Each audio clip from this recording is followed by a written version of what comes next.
who are joining us. Aha! Well, at least it wasn't the water bottle. Thank you. Welcome to those who are joining us on Facebook. This is a special morning for me. I'm going to talk about today's message is on "The Lord is my shepherd," a New Thought Interpretation. And the reason why I wanted to talk about this is because this is a prayer that has always served me well. Even in my fundamental days, and I've always been a churchgoer. I've always been a person who served in the church. I've always been a believer. And I've always known a different God than they spoke of then. Thank you. And so this is a prayer that I pray all the time.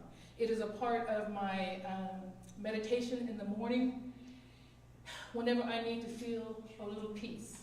I'm about to step into something I'm not familiar with, or I'm a little bit concerned, or perhaps I'm about to get on a plane and I'm just a little bit nervous. This is the prayer that I pray. And I wanted to share that with you, and I hope to do a couple of more metaphysical interpretations of prayers that we all know. The Lord's Prayer, we'll do that sometime this year, probably the Beatitudes, we'll do that. We're going to start with this one, "The Lord is my shepherd." I do have some notes back there if you want to take notes, or if you want to take some home with you to talk about what it is I want to share with you today. There's some back there for you. So the first one is, "The Lord is my shepherd." And just, yeah, okay. And so, what does it mean?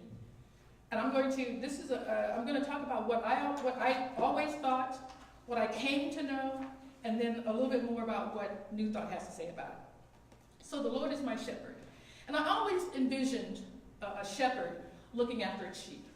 You know, I just always thought that. I just thought, if there was a shepherd, you know, when there is a shepherd, the sheep just kind of follow along. They really just have a great life. You know, they're just eating the grass, and they don't even know where to go. They don't even care. They're just following the shepherd. And the only job of the shepherd is to watch over the sheep. And the sheep know that. You know, they know it.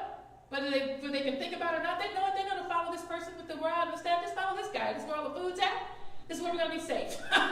This is what we're going to do.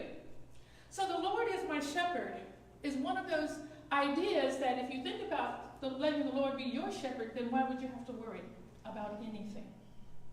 And because we know from a metaphysical perspective that God is always with us because we are the I am, right? We are a part of it. We are the I am. We're not all that the I am is, but we are a part of that. We're an individualized perspective of God. So God has to be always with us and always being our shepherd, always guiding and telling us. Whenever we talked about this last week, about divine guidance. So this is more of that. Letting the Lord be your shepherd and letting God guide you. So here's what the metaphysical thing, and just a shepherd cares for his sheep lovingly and kindly, feeds and shelters them and tends to them if they are ill. So I never worry about having enough food or having enough because the universe is abundant. We don't have to worry about anything. And when we find ourselves worrying, we just simply remember the Lord is our shepherd. The next part is, I shall not want. And as a child, what I thought that meant was, I thought it meant I shouldn't want anything. Right? I think, I can't have, because that's how I was raised. Like, you know, like you shouldn't have, just let the Lord, it's always about God's will. So you shouldn't be having desires out there. Just let God tell you what you should be doing. But that's not what it means. I shall not want, is there is no lack. We have want, a need of nothing. God is everywhere present. And so as I came to understand that, I thought, hang on. I get to co-create with God. I get to say, I get to have some desires. Well, let me tell you, That was a wonderful day when I understood that I shall not want means there is nothing lacking, that God will provide everything. Throughout the Bible, we find references to the shepherd as a loving presence, guiding and guarding and keeping. We let the Lord of all creation take care of us. We are following the good shepherd who knows us and loves us. Of course, this is what it is. God loves us. The universe is abundant and knows everything that all we have to do is say yes. We talked about this before. Our job is to say yes. He maketh me to lie down in green pastures. Well, here's one thing that I want to say about that. As we talked about the word make earlier today. And when you think about it, now, I got to make myself do this. Somebody's got to make me do something. There's already automatically, don't be telling me. I know what to do. But it isn't like that. It isn't that God, he makes it for you. It makes it available. He maketh me to lie down in green pastures. And what do we think about? When we think about green pastures, what do we see? In our mind's eye, when you think about a green pasture, what do you think? Peace. Exactly. Peace. Calm. Relaxation. No, just everything you need is right there. So he maketh me to lie down in green pastures in the midst of abundance. In the midst of abundance, we have green pastures. Everything we need is already available and divinely given. We don't have to worry about anything. The word green pastures refers to a place of rest and renewal. That's what we're talking about. I'm lying down in green pastures and I can just sleep in the sun all day. When you think about that, this is such a loving verse, such a loving prayer. I say it all the time. I love it so much.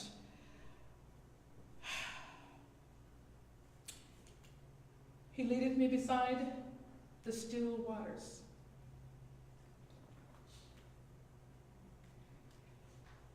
I think we're losing the battery here. There we go.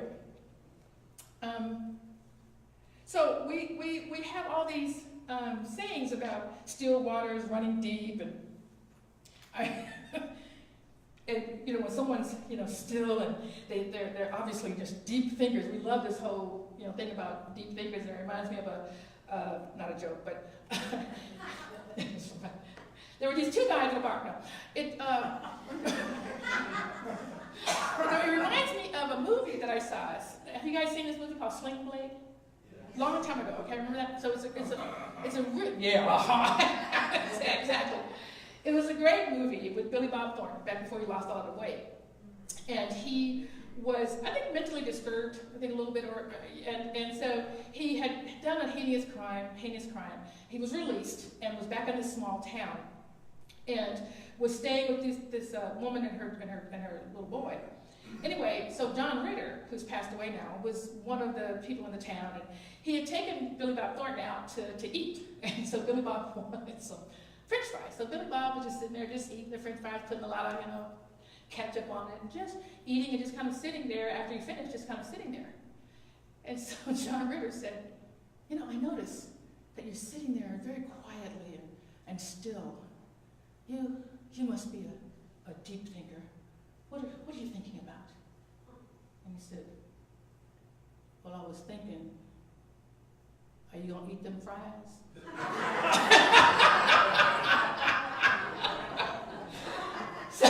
So being still doesn't necessarily mean you're a deep thinker. But when we talk about, he leadeth me beside the still waters, what we're talking about is peace. Still waters is no turmoil. Okay? So wherever there's something upsetting in your life, or there's any turmoil, Spirit will lead you to the still waters and where peace resides for you. That's what it means. So he leads me beside still waters. The river of life is what the waters we refer to. Water in the Bible means the river of life. It refers to no conflict and no turmoil. That's what it means. He restores my soul. And we talk about this when we talk about, change your mind, the renewing of your mind. restoring your soul. This is, we are involved in a lot of things. As the day goes by, we have business to attend to. We have people that come into our lives with their agendas, not bad agendas. No one has negative agendas. I'm not saying that. Just turn off. Oh, there, we're back on again. Everybody has their own agenda. One of the reasons why I come in early every Sunday morning at about between 8 and 8:30 is what I want to be here. Because I just need some time to think about things that I need to get done. Because when you all arrive, I want to be able to talk with you about whatever is on your mind. So you have things that you're thinking about, that you've come here today to talk to me about, to get a word, to hear from God, whatever it might be on your mind, and I want to be free to do that. So there's always something going on with everyone, all the time. So my soul gets stirred up. Your soul gets stirred up because we are around people we love and people we don't necessarily love as much. Just saying. Just saying. So our souls get stirred up. But we come here on Sunday to be renewed. And we don't have to wait until Sunday because, again, the Lord restores your soul from wherever you are. Restores you back to the truth of who you are. God, peace, joy, love. So he restores my soul. We let the cares of yesterday flow out.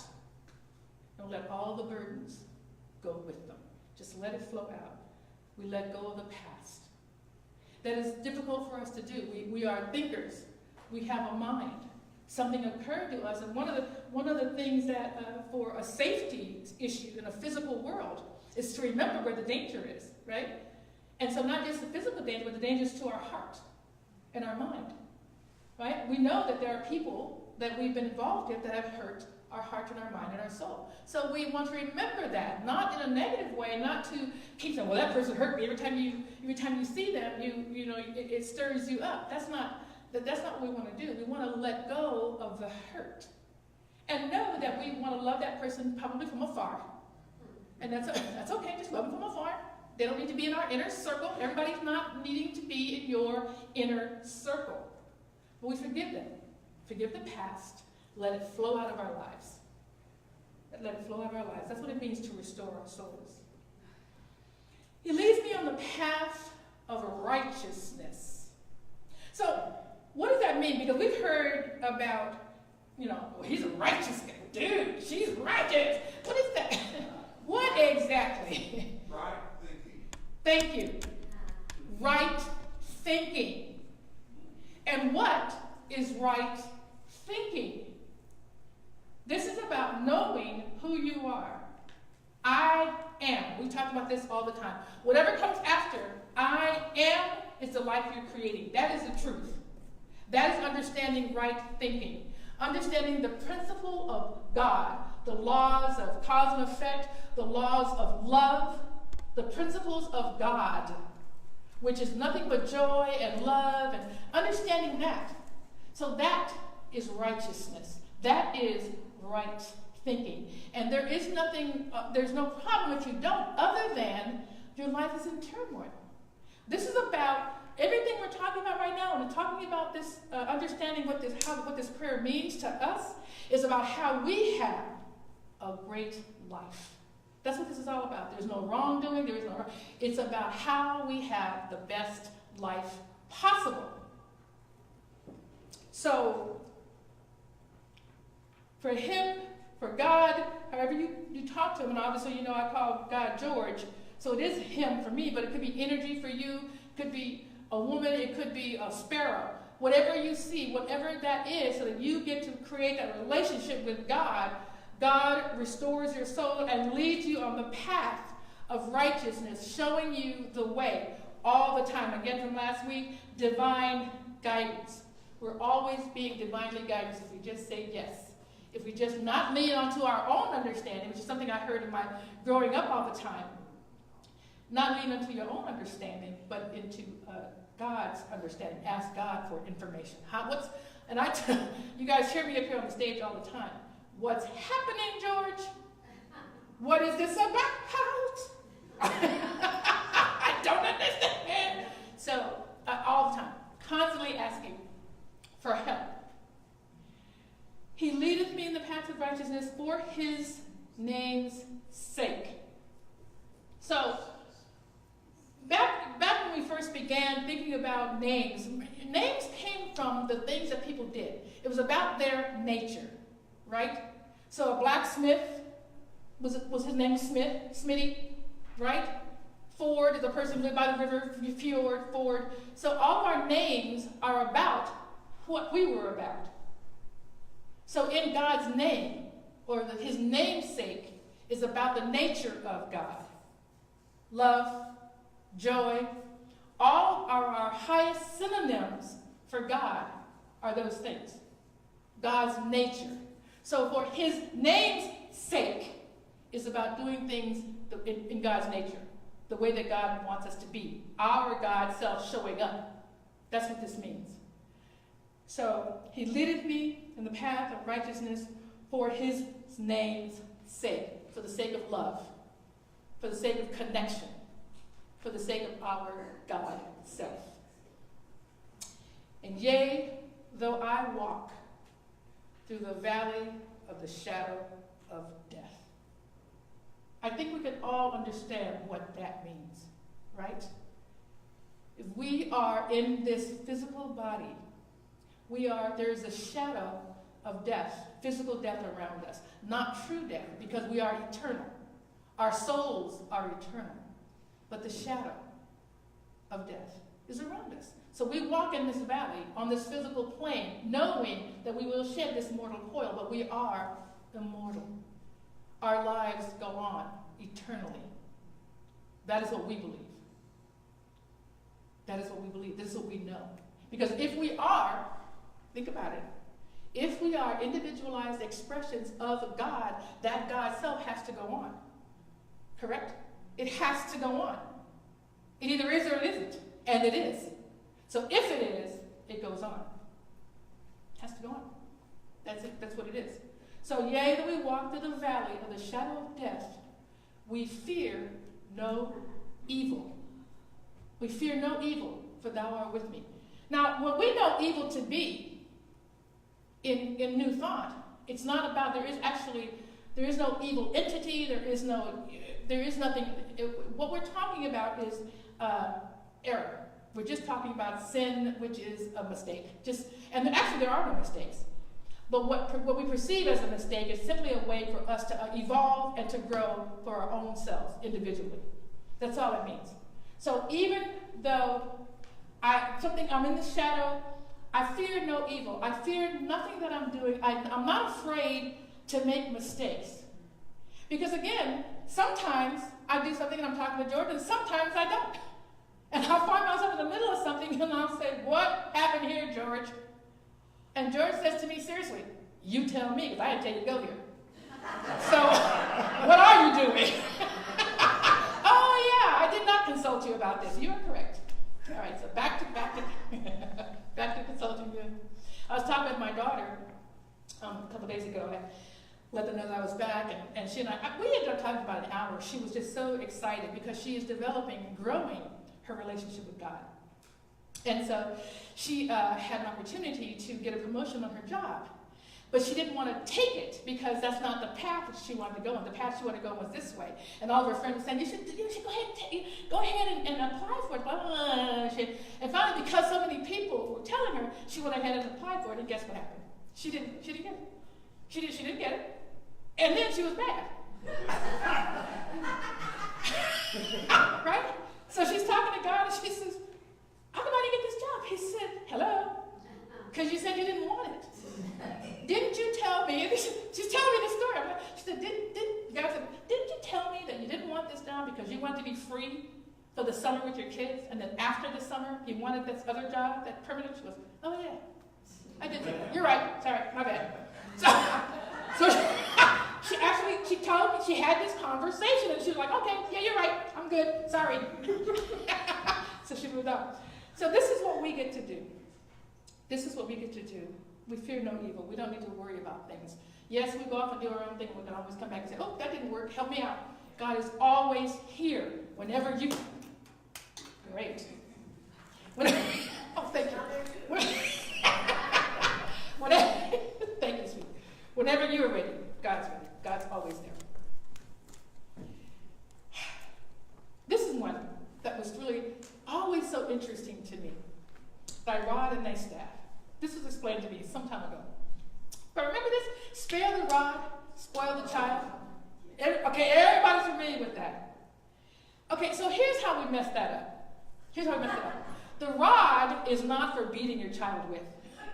It isn't. It's not a switch, which my grandmother always used on all of us, had us hopping around all the time. She's from Texas, so she didn't spare that one. But, I'm just saying.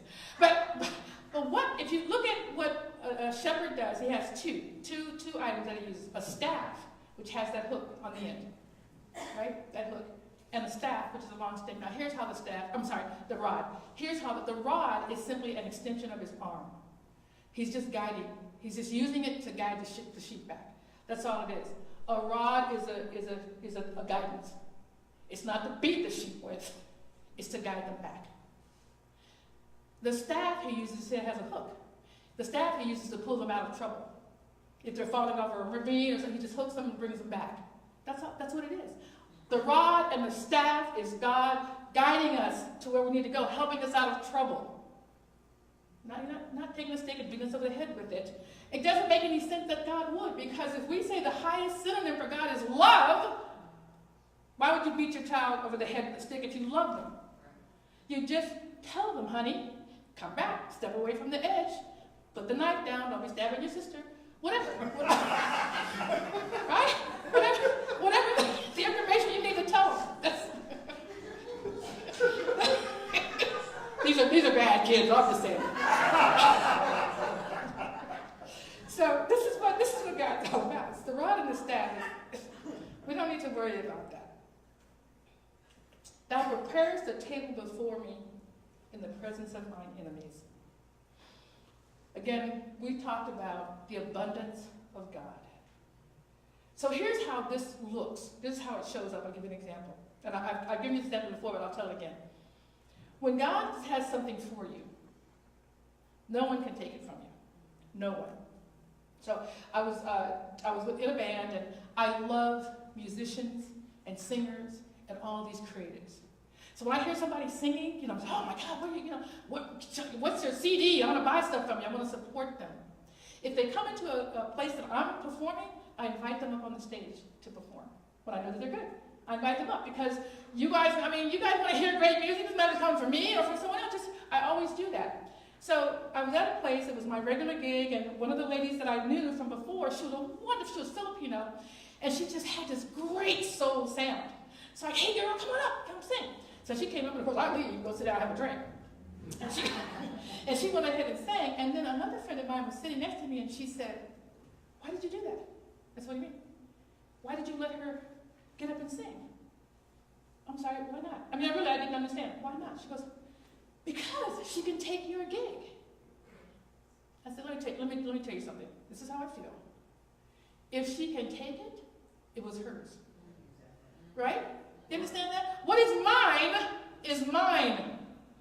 What is yours is yours, because God said so. No one can take it from you. So God creates a table before me in the company or presence of mine enemies.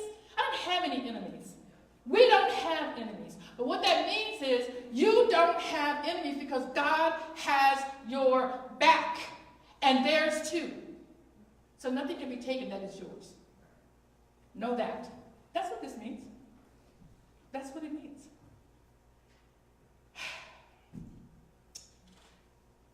So it goes on. Thou anointest my head with oil. And what this means is the anointing, we've talked about this before, you were anointed, you were anointed, you were anointed. The anointed one is someone who is blessed by God. And we see pictures of oil and people being blessed and putting the cross across their face and all that, being anointed by God. But what it means is that you are a blessed child of God. You are God's favored. You're favored by God. All of us are. All of God's children are anointed. We are favored by God. Whether or not we listen, whether or not we take the anointing, that's on us. We get to make a decision. There's free will. But God is there and ready for you. You are his child. He wants nothing but greatness for you. All you have to do is say yes, and then follow his actions. Follow what God's telling you to do. That's our job.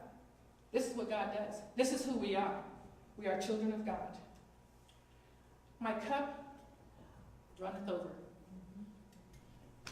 I told you about the trip. I told you about this trip that I didn't even want to go on. Not only was it fully funded, fully paid for, when I got there, I was handed some money I didn't even know was coming to me. My cup runneth over. Your cup runs over. You don't have to worry about where is something coming from. It's coming from God. This is what we do. Well, I don't know where it's going to come from. I don't know how I'm going to do it. You don't need to know. It's not your job to know. Really. It's not our job to know. What our job is to say, God, I need this. Bring it. And then wait for it. Expect it to come because it will. It does every single time. Every single time. Not sometimes. Because God is always the same. What changes is you. And whether you ask for it or not. Whether you declare it or not. Do we have to stand here on the stage all the time and say, declare your life? Declare what you want. Make a statement. That's what my daughter didn't do. She didn't say she wanted it. In fact, she declared something else, and then when she didn't get it, she's like, what? Oh, right, I did. Okay, so here's the second part, another part of the story that she told me. So having learned from that one lesson, she went in, and she is a code enforcer in Palmdale, California. So, and she does stuff for the lawn. So when people walk, the grass can't be over, you can't have cars parked up on your lawn, blah, blah, blah, blah. And she's a really good people person. So, people don't mind her coming. She gives them plenty of opportunity to fix things, whatever. But she has to have a certain amount of citations per day. And it's not like she gives them a ticket they have to pay for it. She just tells them, you got to do this. So she has to have a certain amount. So before she went to work, she said, okay, God, I need 7. I'll feel good if I have 7 citations today. Okay, I just need 7. So how many do you think she got? Yeah, she got more than 7. Because she said, I want 7. I'll take more, but I want 7. The first place she went had 7 cars lined up that she gave citations to. The very first place she went. The whole day she ended up getting 12. I'm telling you, she just made a declaration. I want 7. She put the number on it. You can put the number on it. You can say, just bring me what I need. You know what I need. If you don't know exactly what it is, just say, bring what I need. You don't have to be specific, but if you know, say it. Because my cup runneth over. This one I added to. This is what it says. The ones in parentheses are the ones I added. Because what it says is, surely goodness and mercy will follow me. That's what it said. But there's more ducks. There's many more ducks than goodness and mercy. So for me, right? So for me, I've added goodness, love, mercy, and prosperity are with me. They're not behind me. They're with me. They're not following me, right? They're not chasing me. They're with me. So I'm just real clear about it. I say every day, surely goodness, love, mercy, and prosperity are with me. That's a declaration. That's a declaration. And by the way, I love this. I was talking to another minister. He's so clearly new thought. Someone said to him, they had the Bible out, and they said, I gotta show you that, so fun. Had the Bible out, and said, actually my husband Jason, I'm gonna put him on Front Street. He was a minister of a church, and someone came to him and said, I don't see where it says that in the Bible. He said, oh, okay. There you go. Okay. He really did. So we know God. We get to interpret the words for ourselves, for our lives. So write it. If it's not there, write it. So I wrote it because this is my truth. This is the truth. That's what we just do. So the final thing is this. And I will dwell. What is that? Oh, okay, that's not you. Okay. I will dwell in the house of my Lord. This is not working, but we'll just keep pressing it. Somebody, anybody. Can you move it to the next one, John? It's not doing for me. Yeah, you have to hit it twice for the words to come up. I shall thank you. Dwell in the house of my Lord forever and ever. Now, this is the house of my Lord that I was raised with, right? Someplace, somewhere in the sky, I don't know, it could look like this, it could look like Disney's castle. Who the heck knows? But that's not what we believe, is it? I will dwell in the house of the Lord forever. This is what we think it looks like. Would you hit the next one, George, John, for me? That's what the house of the Lord looks like. It's us. God dwells in us.